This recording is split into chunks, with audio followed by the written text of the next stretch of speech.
Hello students, तो आज हम लोग डिस्कस करने वाले हैं class 10th linear equations two variable के कुछ क्वेश्चंस। तो चलिए स्टार्ट करते हैं आज स्टेटमेंट वाले प्रॉब्लम से, वर्ड प्रॉब्लम्स के साथ। सबसे फर्स्ट क्वेश्चन हमारे पास बोलता है 5 years ago Nuri was thrice as old as Sonu and 10 years later Nuri will be twice as old as Sonu. Analyze this scenario to determine the present ages of Sonu and Nuri. तो सबसे पहले late करेंगे इनकी present ages को। तो late present as, ऐसे questions में हमेशा आपने प्रेजेंट एजेस ही लेट करनी होती है, एज फार एज क्वेश्चन आपको ना बोले कुछ और करने के लिए। ऑफ नूरी, नूरी की जो प्रेजेंट एज है उसको हम लोग एक्स लेट कर लेते हैं, और प्रेजेंट एज ऑफ सोनू, जो सोनू है उसकी प्रेजेंट एज को हम लोग वाई ईयर्स को लेट कर लेते हैं। अब आ जाते हैं सिंपली अकॉर्डिंग टू क्वेश्चन। देखिए दो केस हमारे को दिए हुए हैं, कौन कौन से हैं। एक कंडीशन बोलती है 5 years अगो, तो सबसे पहले हम लोग यहाँ पे लिख लेते हैं 5 years ago। अगली कंडीशन हमारे पास बोलती है 10 years later, 10 years later। सबसे पहले अकॉर्डिंग टू क्वेश्चन बोलता है नूरी की एज। सबसे पहले तो 5 years अगो नूरी की एज कितनी रही होगी। देखिए 5 years अगो नूरी की एज रही होगी x-5। सो एज सोनू की एज में भी क्या फर्क आएगा, तो सोनू की प्रेजेंट एज में से 5 को माइनस करना पड़ेगा। 10 years लेटर नूरी की जो एज होगी आज से 10 साल के बाद, तो आज की एज से 10 उसमें ऐड करना पड़ेगा। Same as that of Sonu, Sonu में भी हमें क्या करना पड़ेगा, आज की एज में 10 और ऐड करके देखना पड़ेगा। फिर क्वेश्चन हमारे पास बोलता है कि Noori was thrice as old as Sonu.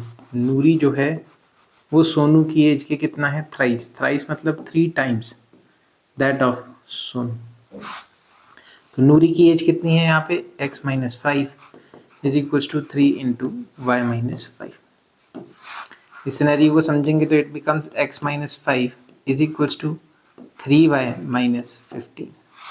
और थोड़ा सा इलेबोरेट करके देखेंगे, x-3y इज इक्वल्स टू -10। ये फर्स्ट कंडीशन हमारे पास बन के तैयार है। दूसरी कंडीशन पे आते हैं 10 years later Noori was twice as old as Sonu. तो यहाँ पे क्वेश्चन ने क्लियरली बोला कि नूरी जो है वॉज ट्वाइस मतलब 2 times that of Sonu age में। तो नूरी की एज कितनी है अभी फिलहाल के लिए इस कंडीशन के अकॉर्डिंगली x+10, और जो सोनू की एज है दैट इज y+10। तो जब हम इसको देखेंगे ना, इसको सॉल्व करेंगे तो हमारे पास क्या बन जाएगा, x+10 तो x+10 ही रहेगा हमारे पास, and it will become 2y+20। X y वाले को कर देंगे एक तरफ, तो it will become x-2y must be equals to 10। ये हमारी सेकेंड इक्वेशन है। सीधा इन इक्वेशंस में सब्स्टिट्यूशन या एलिमिनेशन का मेथड का यूज़ करते हैं। जैसे हमारे पास है x-3y must be equals to -10, and दूसरा है हमारे पास x-2y इज इक्वल्स टू 10। यहाँ पे माइनस, यहाँ पे प्लस, यहाँ पे माइनस, साइन चेंज, ये कैंसिल, प्लस माइनस। अब ये नए वाले साइन देखने हैं, प्लस और माइनस, प्लस माइनस माइनस, तो 3 में से 2 गया 1y, और साइन ग्रेटर तो माइनस का माइनस माइनस प्लस, और sign greater -20। So y must be equals to 20 years.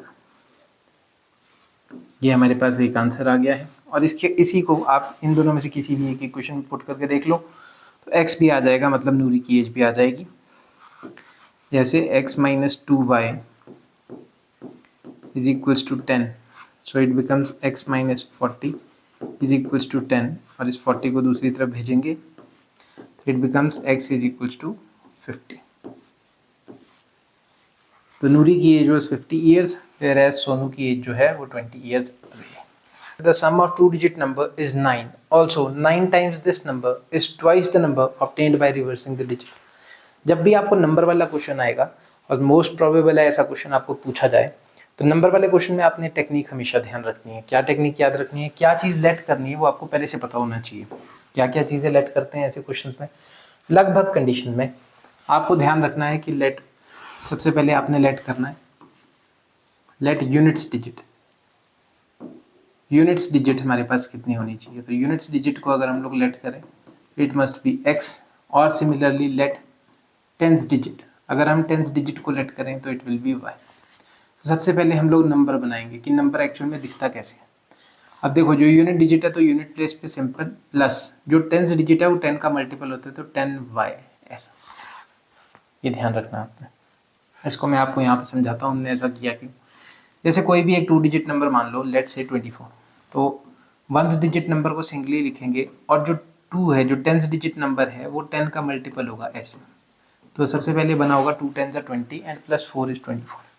कोई भी नंबर इस तरीके से बनता है और इसी कंडीशन को हमने वेरिएबल की फॉर्म में इस तरीके से लिखा कि जो 10th नंबर हमने लेट किया था उसको 10 से मल्टीप्लाई किया प्लस यूनिट डिजिट, तो वो नंबर हमारे पास बन जाएगा। दूसरा बोलता है इसी का रिवर्स नंबर, तो यहीं पे ही हम लोग इसका रिवर्स नंबर भी बना देंगे। तो रिवर्स नंबर कितना होगा 10x plus y, units digit 10th digit की प्लेस को रिप्लेस कर लेंगे। होप सो यहाँ तक आपको क्लियर हो गया हो कि किस तरीके से हमने करना था। तो ये लेटिंग आपने इन क्वेश्चंस पे हमेशा ध्यान रखनी है, ये इंपॉर्टेंट लेटिंग है, ठीक है। अब आ जाओ अकॉर्डिंग टू क्वेश्चन कि हमारे पास क्वेश्चन क्या बोलता है। क्वेश्चन हमारे पास बोलता है the sum of 2 digit number is 9। तो 2 डिजिट का जो सम है वो 9 है। अब एक मेरे को बात बताओ, जब भी हम सम ऑफ द डिजिट्स बोलते हैं तो अगर आप यूनिट डिजिट को 10th डिजिट में ऐड करें, जैसे इसको भी रफ में समझते हैं, जैसे मान लो एक नंबर है 24, ये इसका 1th डिजिट है और ये इसका 10th डिजिट है। अब मैं अगर इनको सम अप कर रहा हूँ तो अगर मैं 10s को 1s में ऐड करूँ या 1s को 10s में ऐड करूँ, आंसर तो दोनों का सेम ही आना है हमेशा। तो इसलिए इसका ऑर्डर मैटर नहीं करता यहाँ पे, मतलब कौन सी डिजिट 1st डिजिट है कौन सी 10th डिजिट है ये मैटर नहीं करता, दोनों का सम हमेशा उतना ही आएगा जितना आ रहा है। तो सिमिलरली जब क्वेश्चन ऐसा बोलता है कि sum of 2 digit number, sum of 2 digit number माने x plus y must be equal to कितना है 9 है। इसमें हम 10 नहीं जोड़ेंगे साथ में 10th डिजिट के साथ।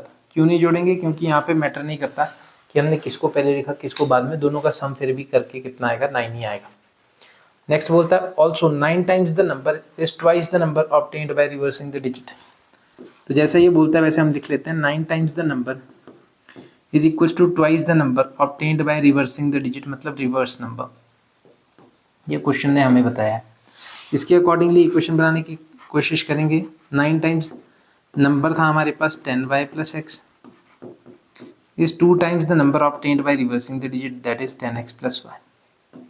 इस इक्वेशन को सबसे पहले सॉल्व करते हैं, कितना बन जाएगा हमारे पास 90y plus 9x is equal to 20x plus 2y। ये हमारे पास कंडीशन है। x वालों को करेंगे एक तरफ और y वालों को करेंगे दूसरी तरफ, तो हमारे पास क्या इक्वेशन बन जाती है। मैं इक्वेशन को यहाँ पे लिख देता हूँ, 90 माइनस 2 करेंगे तो it becomes 88y is equals to 20 minus 9 करेंगे it becomes 11x. So therefore x is equals to 88y upon 11 और इसको काटेंगे तो it becomes 8। तो हम ऐसा भी लिख सकते हैं कि x is equals to 8y। ये हमारी फर्स्ट इक्वेशन आ जाती है।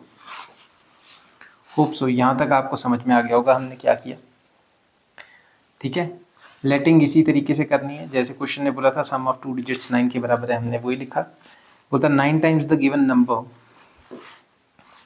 ये बोलता है आपके पास 9 times the number is 2 times the number obtained by reversing the digit. तो वही हमने किया, नंबर जैसा भी था उसको एज इट इज लिखा और रिवर्स नंबर जैसा था उसको एज इट इज 2 से मल्टीप्लाई करा दिया और एक्स वाई वालों को एक तरफ निकाल करके इक्वेशन बना दिया। होप सो यहाँ तक आपको समझ में आ गया होगा इन क्वेश्चन को किस तरीके से करना होता है। आगे बस अब हमारे पास 2 इक्वेशन रेडी हैं। एक इक्वेशन हमारे पास ये बन गई और दूसरी इक्वेशन हमारे पास क्या थी, x plus y is equal to 9 कि sum of both the digits is equal to 9। तो ये हमारी सेकेंड इक्वेशन। इस इक्वेशन को इसमें पुट कर देते हैं तो x की जगह पे हम लोग लिख सकते हैं 8y plus y is equal to 9, therefore 9y is equal to 9 and therefore y is equal to 9 upon 9। Cut कटा के कितना आएगा 1, तो y हमारे पास कितना आ गया 1। इसको पुट कर देते हैं, पुट इन 1। जब मैं पुट करता हूँ तो x इज इक्वल्स टू कितना आ जाएगा 8 into 1 that is x is equals to 8। ये x भी आ गया, तो देयरफॉर हमारा नंबर क्या निकला, नंबर था 10 into y plus x and therefore it becomes 18। तो ये हमारे पास नंबर जो है वो बनेगा। होप सो यहाँ तक आपको क्वेश्चन जो है वो समझ में आ गया होगा कि किस तरीके से हमें इस क्वेश्चन को निकालना होता है। चलिए next third type of questions पे आते हैं। फर्स्ट क्वेश्चन आपके पास बोलता है कि lending library has a fixed charge for first 3 days and additional charges for each day thereafter. मतलब कि पहले 3 दिनों के लिए एक फिक्स्ड चार्ज लगेगा और उसके बाद हर एक्स्ट्रा डे पे कुछ एक्स्ट्रा चार्ज लगेगा। तो सबसे पहले लेट से शुरू करेंगे। लेट फिक्स्ड चार्ज, और फिक्स्ड चार्ज भी कब तक के लिए? Fixed charge for 3 days is equals to x rupees, ये आप ध्यान रखना। And charge for each day is equals to y rupees. अब यहाँ पे क्वेश्चन हमारे पास क्या बोलता है? Sarita paid 27 rupees for the book she kept for 7 days। देखो पहले इसको रफ में समझते हैं। 7 days के लिए सरिता ने बुक ली और उसने 7 days के हिसाब से 27 रुपीज पे की। ये सरिता का कंडीशन है, ठीक है। ये रफ कर रहे हैं, अभी हमने इक्वेशन बनानी शुरू नहीं की, अभी हम खुद समझ रहे हैं कि इक्वेशन कैसे बन सकती है। दूसरी इक्वेशन क्या है भाई? सूजी ने क्या किया? सूजी paid ₹21 for the book she kept for 5 days। 5 days सूजी ने बुक रखी अपने पास और उसने कितने रुपए पे किए? 21 रुपीज पे किया आपके पास। Find the fixed charges and the charge for each day thereafter या ईच एक्स्ट्रा डे। ये आपके पास कंडीशन है। तो देखिए यहाँ पे सरिता ने 7 days के लिए बुक रखी, 27 रुपीज़ दी है। अब 7 days में से 3 डे तो काट दो, क्योंकि 3 डे के तो फिक्स्ड प्राइजेज है, कितने? x rupees. तो 3 days की जो आपके पास चार्जेज हैं वो तो इन्हीं के अंदर x रुपीज़ के अंदर ही कैलकुलेट हो गए हैं। उसके अलावा कितने दिन आपने बुक रखी उसमें आपको पर डे के हिसाब से अलग से पैसे देने पड़ेंगे। तो 7 में से अगर हम 3 को माइनस कर दें तो यहाँ पे हमारे पास सिर्फ बचे 4 days। तो 4 days के हिसाब से एक्स्ट्रा पेमेंट होनी है, और सूजी के केस में 5 days था, तो इसमें से अगर -3 कर देंगे तो सिर्फ 2 days एक्स्ट्रा पेमेंट होनी है। तो इसी कंडीशन को ध्यान में रख के मैं जो इक्वेशन यहाँ पे बनाता हूँ दैट इज x। देखो फिक्स्ड चार्ज तो देने ही देने पड़ेंगे, प्लस 4 ही डेज बचे जिसमें आपको पैसे देने हैं, और एक दिन का किराया अगर y रुपीज़ है तो 4 × y 4 days का किराया हो जाएगा, और टोटल पैसे कितने बचेंगे? 27। सूजी की कंडीशन में x फिक्स्ड चार्जेस जितने कटने थे, उसके अलावा 2 days एक्स्ट्रा उसने बुक रखी। वैसे तो पूरे 5 days थे, 3 days उसमें से कैंसिल किए, 2 days बचे, तो 2 days में y रुपीज़ दिए उसने, और टोटल पैसे कितने बचे? 21। होप सो यहाँ तक आपको कंडीशन क्लियर हो गई होगी। बस अब इसमें सब्स्टिट्यूशन एलिमिनेशन मेथड का यूज़ करेंगे। तो ये हमारे पास कैंसिल हो गया। 4 - 2 = 2y, साइन ग्रेटर तो 4 के साथ वाला साइन लगेगा। 27 - 21 that is 6। y is equals to कितना आ जाएगा? 6/2 कटा के 3। तो y का आंसर हमारे पास कितना आ गया? 3।